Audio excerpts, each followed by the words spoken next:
Hey, welcome back to my channel. Let's go for a test ride.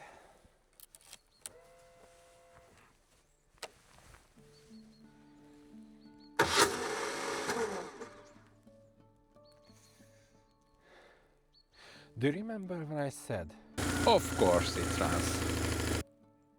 It ran before, so I thought this is just a cold. It should be just a simple 20-minute job. But it wasn't a 20-minute job. We had minus 10 to 20 degrees Celsius here in Sweden for weeks. And a couple of days ago I came out to try to start the bike. It felt so close to start, but it didn't. And maybe I just pushed a bit too far. After 30 seconds, the starter motor just kicked out, just spinning freely. I tried again, and after 20 seconds, it kicked out again. I tried a couple of more times, and we are now down to 1 second and just spinning. If I cranked it that much back then, maybe the petrol just went bad.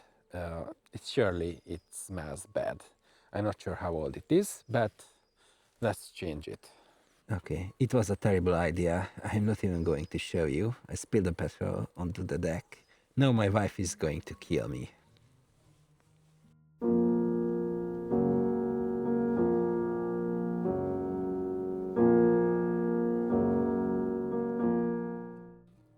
I drained the tank and put fresh petrol in it.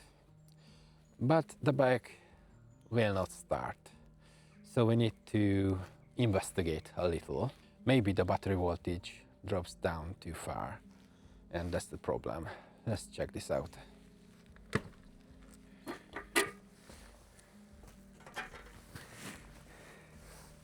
We need to find the cranking issue. I hooked up a voltage meter to the battery to check the voltage drop. Let's find out. Okay, the battery is more than 10 volts, 10.7 when cranking, so the battery should be good. The battery is charged up. Does it start now? No, it does not. Maybe the battery connection is the issue.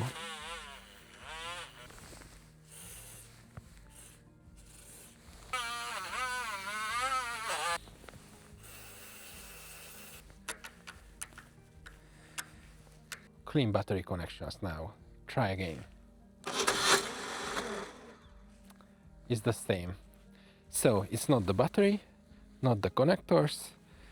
Let's move to the starter motor. To understand what happened, I need to confess something.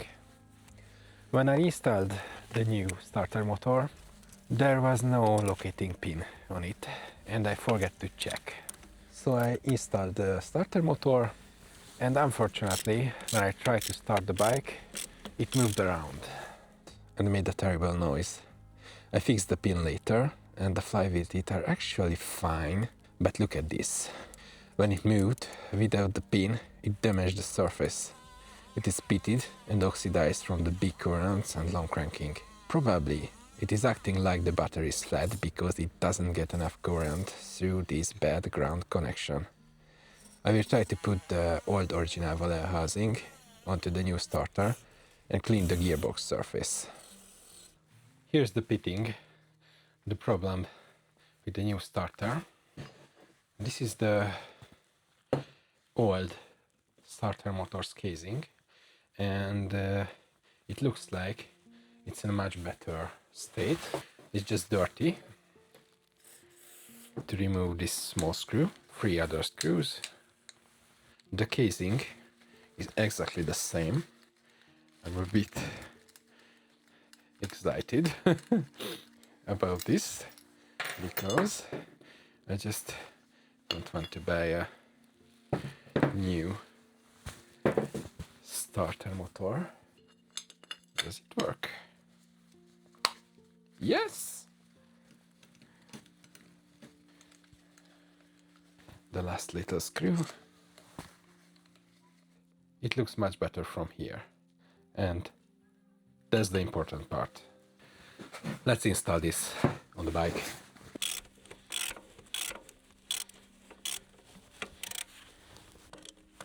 Huh?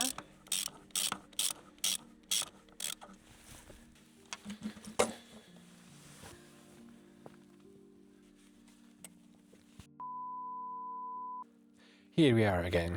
New day, new problems. For the 15th time I installed this starter, I had made a mistake. It was minus 20 degrees last day. I was kneeling in the snow, and one of the screw was misaligned, and I stripped the thread. So I went to the local car part shop that has more than you would think, but less than you actually need. And they had a screw. I could use the back of the thread. But did this case swapping help at all? Let's find out.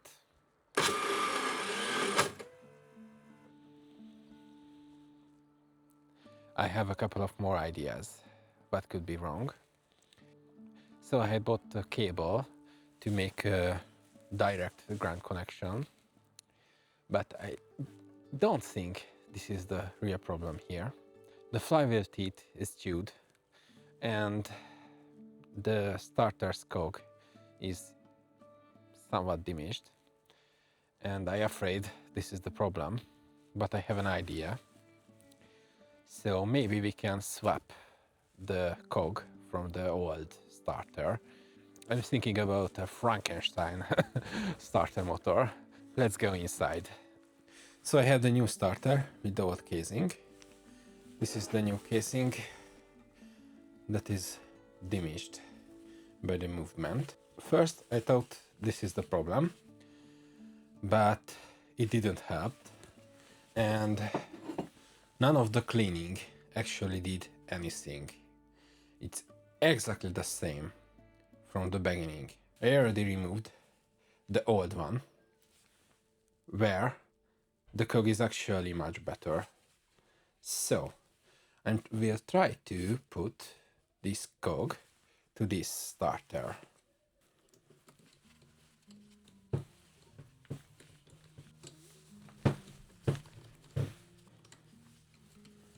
We can compare the two side by side.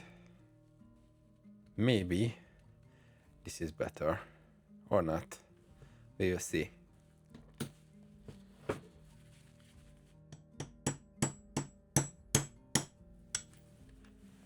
It's not that hard to remove this.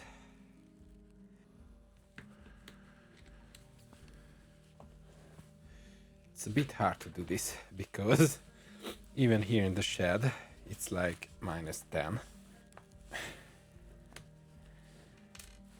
Okay.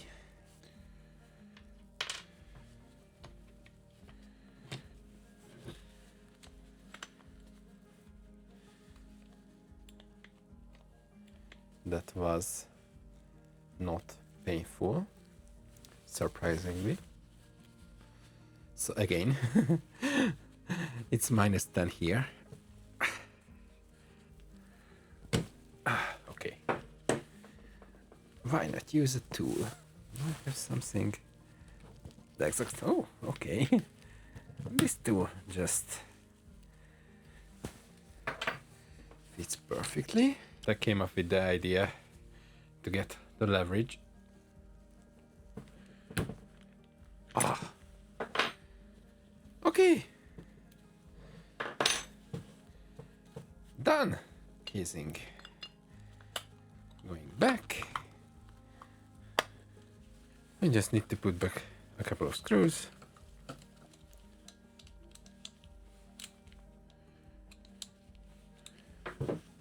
Done. So the starter with the old cog. New starter, old cog. With the old flywheel, but is a bit diminished. So, you see. Let's check if the pin is here. Yes.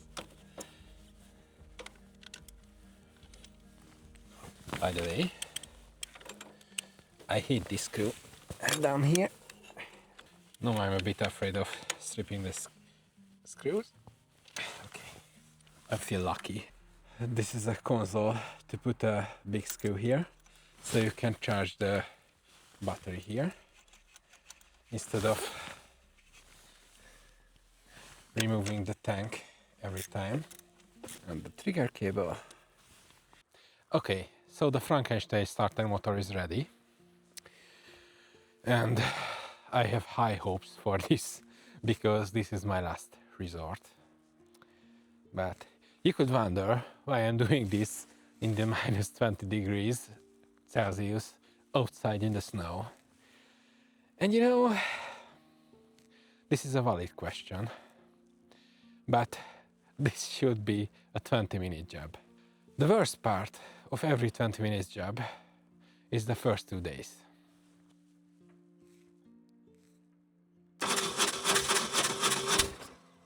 Oh, okay.